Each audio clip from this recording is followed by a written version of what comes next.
Shelly. I'm back for another week. I'm still in there trying to survive. Since if you just joined me for the first time today, I think this is my third or fourth podcast.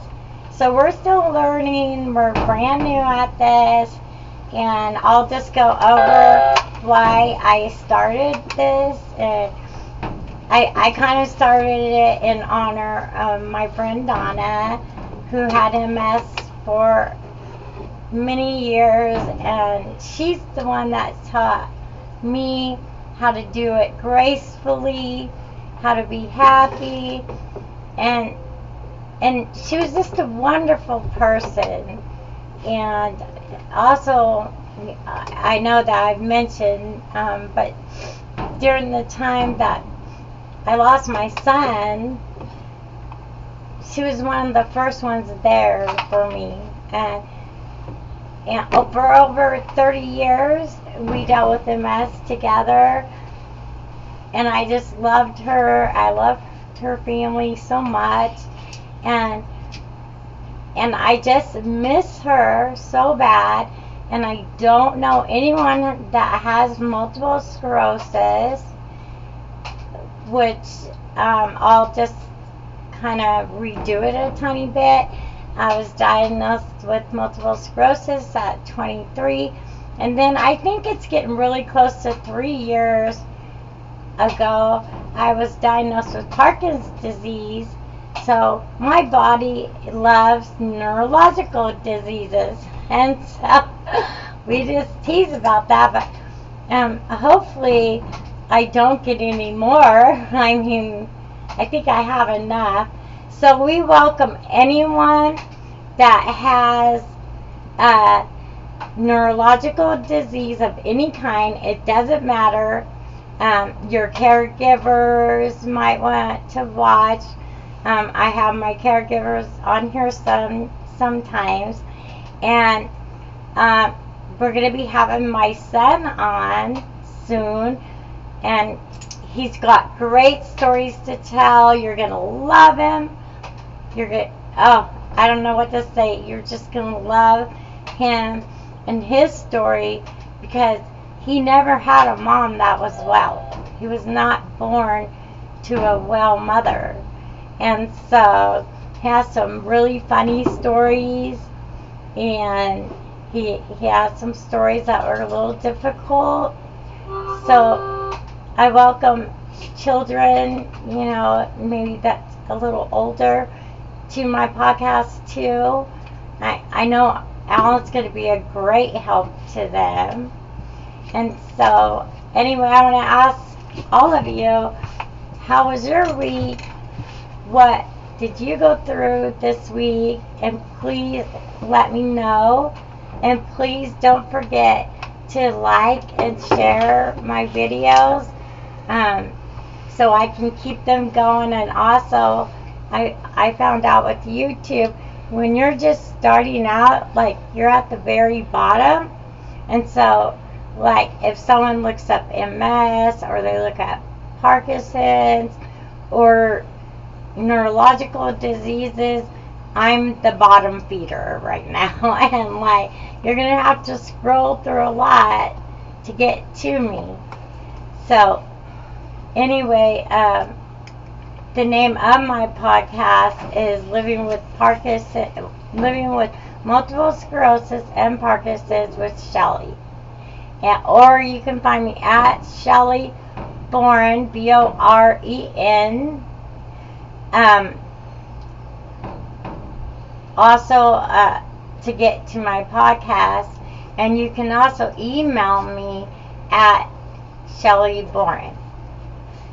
So anyway, to get started, this is just my crazy week.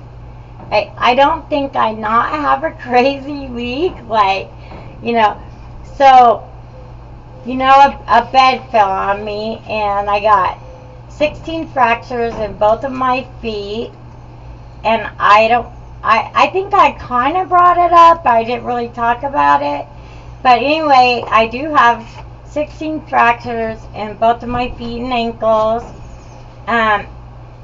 A futon fell on me, and my feet swelled up, but I had no pain. No pain at all. I didn't feel anything. So when the doctor said, well, I'm going to do some x-rays of your feet and make sure you didn't do anything, like fracture anything or break anything. And so I was thinking in my head, like, maybe I've been taking too many NSAIDs, maybe it's some kidney issue. I mean, I really didn't know. My feet were huge, and so I said they looked like the Michigan Man. I don't know if people remember him, but he was a big balloon, I think, from Michigan that used to float, like, through the sky. I don't even know if he's still around. But anyway, I called my feet that because they were so huge. And they came back. I had 16 fractures in both of my feet and ankles. And I still have no pain. And the swelling's gone. And they're healing. So I'm like, yay, thank gosh. I don't feel a thing. I feel great. So anyway, I had to do some blood tests at that time. I did some blood tests to make sure I wasn't having a kidney problem. And the doctor comes back and he says, you have a protein problem. And I forget the name. I know, it's crazy. But I forgot the name of the other problem I have in my blood. And so he's like, you need a nutritionist. I'm like, okay, maybe I'll get some good ideas on things that I can have people make me. This might be fun. Oh no, not fun. Not fun. It may be fun for some people, but not for me. And so anyway, basically, a high protein diet. They don't want me eating red meat because they don't want my cholesterol going up. So it's basically fish, chicken, beans, rice. I should have had my mom on here because she's a dietitian. And hi, Mom. Love you, Mom. So she knows what kind of diet that is, and she would have been really great, but unfortunately we live a few hours away. So, but maybe I could get her on here one day to talk about nutrition and stuff and how important it is. But so I'm on a very high protein diet, low cholesterol, and for me, most of the foods are foods I don't like. Like I don't like chicken. That's one of the foods. I don't like fish. That's one of the foods. If anyone's got any good recipes for salmon, that's one food they want me eating twice a week. I don't like salmon at all, but if anyone has any ideas that can help me out with that, and also some rice dishes. I'm only allowed to eat brown rice, but just plain brown rice really isn't that good, and I am just not creative in the kitchen at all. I haven't cooked in I don't know how long. I mean, once in a while I might make myself some oatmeal, something like that, but I don't cook. But anyway, so I got that news, and I think that was like on Monday, and then Friday I had my neurology appointment, and it was for a PowerPoint, and a PowerPoint is basically they shoot stuff in your it could be in your head, your neck, anywhere that you're having pain and you're having a problem with. And so I get them done normally in the back of my neck and the top of my shoulders, because for the last 2 years I've had these constant headaches. And I was diagnosed with, I have migraines, is what they said. And so they put me on migraine medicine, all these medicines, and I still from time to time would end up in the hospital, and the headaches could be absolutely horrendous. And they started affecting my heart, my blood sugar, like everything you can think of. Of course, I don't know, because by the time it starts affecting all that, I kind of crash out, which is a good thing for me because the pain is so horrific. But it's not really a good thing, because that means my blood sugar and everything has gotten way too low, my blood pressure, all of it. And so, anyway, we've been dealing with that for 2 years. I never had headaches before, a casual headache, maybe 6 times a year, and, take Excedrin, whatever, and it'd go away, I'd be fine. But these headaches, they wouldn't go away. And so, we were thinking, my neurologist was thinking that Parkinson's maybe causing the headaches, because that was something new for me. And so, anyway, I did an MRI of my brain and a CT scan of my neck and shoulders, because we were thinking maybe the headaches was coming from my neck and shoulders. And they found a tumor in the lower back part of my brain. So, yeah, your first thought, and like my husband, he's like mad. He's like, Jesus Christ, like every week they're throwing something at you. I go, I don't even want to go to the doctor anymore. Because I go to the doctor, I'm going to get something else. Like, it's going to follow me home. Like, I am so done.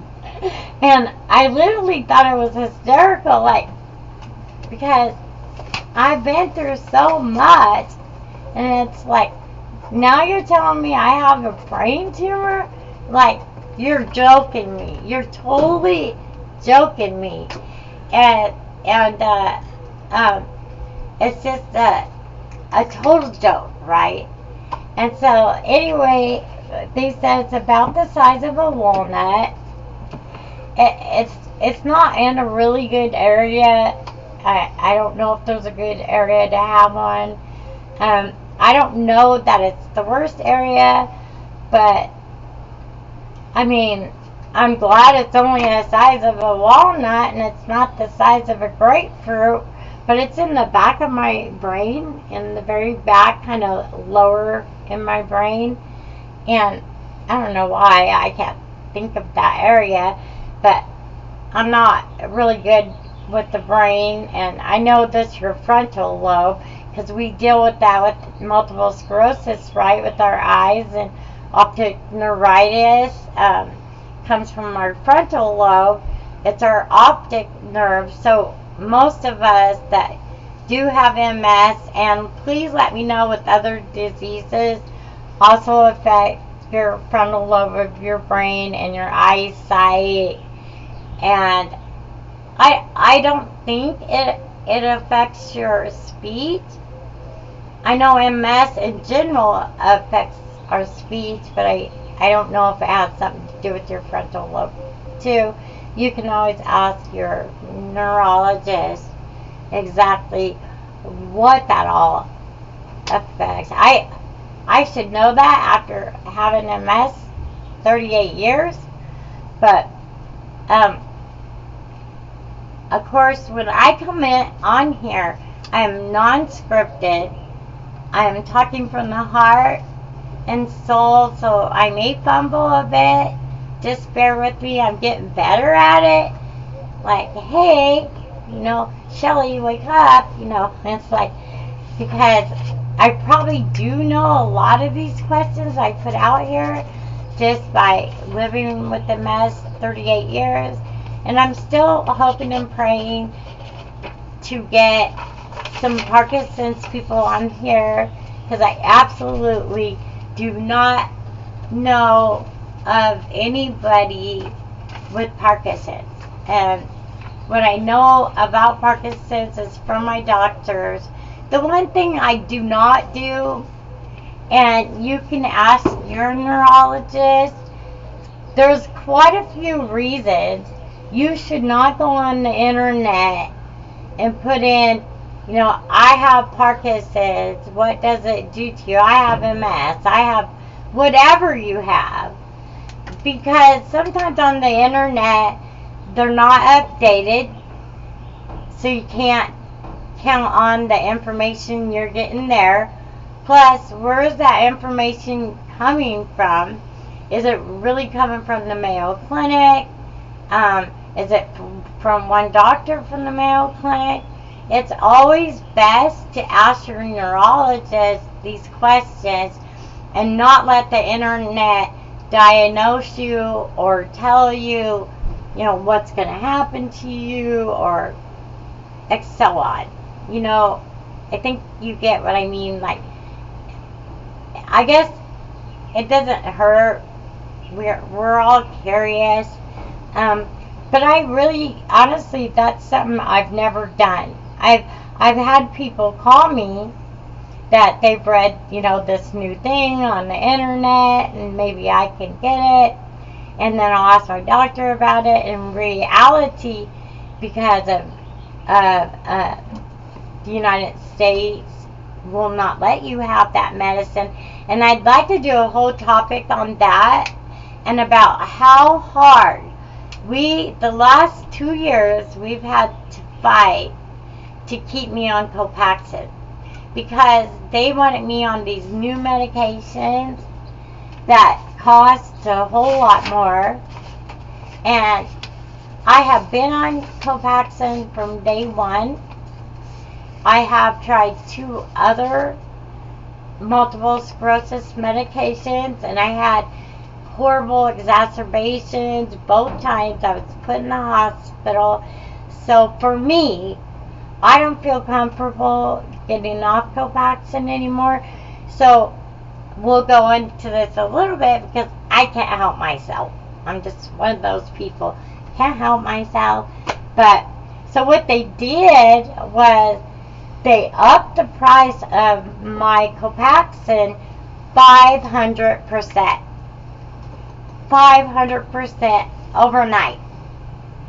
I'm like, oh my God, and so of course the insurance, I get a letter in the mail, we're no longer going to pay for this. These are the 3, you can pick from these 3 multiple sclerosis medications that we will pay for. And I'm like, oh, nope, I'm not taking any of those. I've heard certain bad things about those, and I want to take the less of the evils. For me, and it's me personally, that's been Copaxone. From what I've learned I've been on it actually 35 years, I think, that I've been on Copaxone. It is a shot every day, so some people do not want to do that, but you truly do get used to it, and it truly is not a big deal. But I feel like Copaxone works very differently from all the other multiple sclerosis drugs. And like I say, always ask your doctor, talk to your doctor. And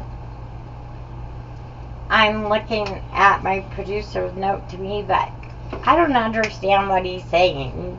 I wish I did, but I didn't get it. Didn't catch that. Try again. And like I said, we're new here. We're learning. But so we just kept fighting with the insurance company. And I don't know how they did it, but they can do it. They got the pharmaceutical company to lower the amount. Because I agree with the insurance company, And here's another thing that I've learned, I think a lot of people don't know, is they're like, it's insurance company's fault. It's their fault. They want to hike up the prices and all that. It is not the insurance company's fault. What happened is the pharmaceutical companies, they're the ones that raised the prices on many of the medications I'm on. And then my insurance, and I'll be honest with you, I have the lowest of the lowest insurance you can have. And they still pay for very expensive medications for me. They've never said no. They even got me a Jazzy wheelchair, power chair. They've been very good to me. And so they were able to go directly to the pharmaceutical company and get them to lower my Copaxone to a price that was reasonable. Not the price it was before, but to a reasonable price that my insurance could pay. Because they couldn't pay 500 more times than what it was before for one medicine for me. It was just horrifying. But anyway, just to let you know, you can do that. Like, say your insurance company says, hey, Billy, we can't afford this medicine anymore. It's way too much. Call your insurance company and talk about it with them. And they can go directly to the pharmaceutical company and get it down for you. Because all of us, rich, poor, in between, it doesn't matter. We should all get equal care. Now, I'm not going to sit here and pretend like we do, because we all know we don't. Like, you're hearing all these great things they're doing in other countries for a lot of different neurological diseases, but you would have to have the money for plane fare, food, hotel, and then whatever medicine you're wanting. Like, I heard in Mexico they have a treatment that helps Parkinson's.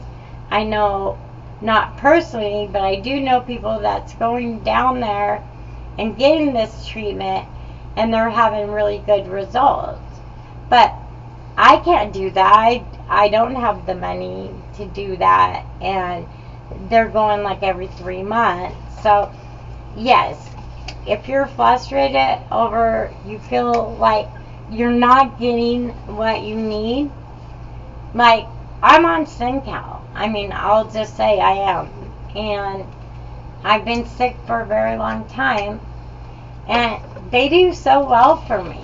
I am so grateful to have them. And I've heard some people, at the when I'm at the, I can't say that word now, neurological office to see my neurologist. Like, people ask me what kind of insurance you have, and I tell them SynCal, and they say, oh, that's bad. And I tell them, it's not bad. I am on every medication that I have 3 neurologists that they have ordered for me, and I have been able to get every one of those on my SynCal, which I'm so very grateful that they have done that, because I have a group of medicines for multiple sclerosis, a group of medicines for Parkinson's, a group of medicines for valley fever, and then I don't know what's going to happen with this walnut in my brain. I'm just going to call it a walnut, because I really don't know what it is yet. My dad says I'm hexed. Okay, Dad, I outed you. Like, he totally says I am hexed. Because if you mention it, I'm going to get it. But not in the hypochondriac way, though, unfortunately. I wish it was all in my head. It never is, and it's always something. And so my dad teases me about that. And then when I told my mom about the tumor, she goes, "What's next? What are you going to get next?" And I said, "I have no idea. But I will tell you this. My cousin," and I will call out his name, Darren, he has been so supportive, and I wish so much that I lived closer to him. He started a church out of nothing. He didn't know anything. And he's my inspiration, just like me. I'm starting, I don't know all I need to know. I'm starting from the bottom. And he bought this church because he just wanted to bring God to people. And if you don't believe in God, that's absolutely fine. I'm not going to be too preachy, but for me, I just feel like if I didn't love and believe in God the way that I have, on my low moments, I would have never made it through them. It was so very difficult. So my cousin Darren and his wife Celeste, they're just down to earth, wonderful people. They wanted to start a church, non-denominational, just about God. And my Aunt Wilma, she does the Bible study there. She's non-denominational. She studies and studies, so she's very well prepared to study. I've only got to go to the church one time. I had such a beautiful time, but of course, I got to see my aunts and my cousins and people I have not gotten to see in years. And I really want to reach out, and I'll make sure I get the right name to let anyone know that's interested. I do believe if you go on Facebook or online, I'll have to call my cousin and ask him. I think it's Move of God Church. They were supposed to put it online. I don't know if it's there, but I will find out for you. But you'll see kids running around. It's very family. It's very fun. And I know a lot of you don't have family. And I know there's a lot of people. I know a lot of them from that church that would call you, talk to you, pray with you. A lot of them are my aunts and my uncles and my cousins, and I'm sure my cousin Darren would love to help anybody. It doesn't matter if you believe or you don't believe. It makes no difference. My family, I am so fortunate because my cousins, my aunts, my uncles, my parents, my brother, oh yeah, my brother Sean, forgot about him, he just had his birthday, but they would all love to help you in some way. We want to help you. And next week, I promise I'll be more positive. Maybe it was a little too negative, and I'm sorry for that.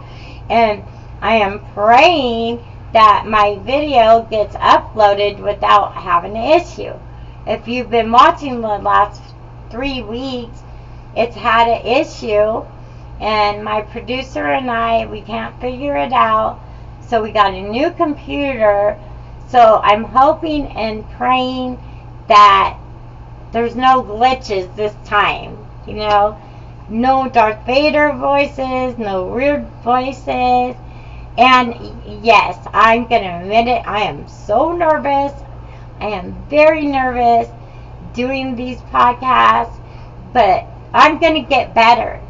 Because when I start something, I finish it. I'm not going to ever go anywhere, no matter how bad or how good I am. I'm going to keep trying to the bitter end. I will, for you, just contact me. I will, for anybody, I will find out. I will do whatever I can. Because helping each other in a way, I believe it heals you. I know it heals me every day.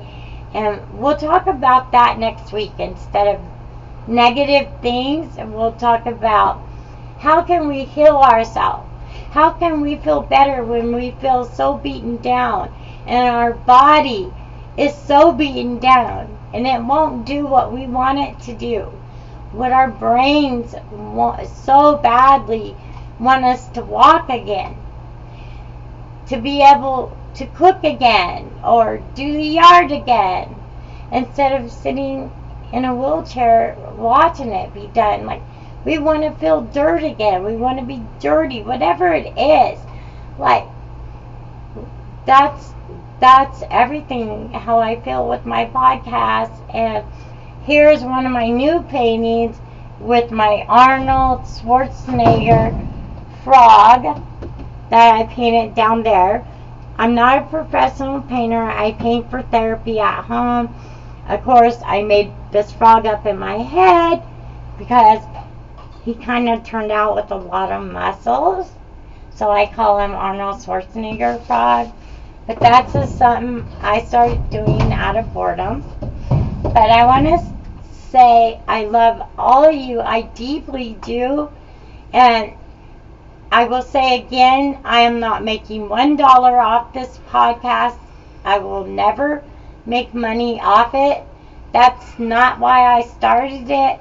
I started it because I was lonely and I wanted friends, and I know living with any neurological disease that you have, some extra friends wouldn't hurt your day. So I'm going to say, please like, subscribe, and leave a comment, and let's try to keep this podcast going.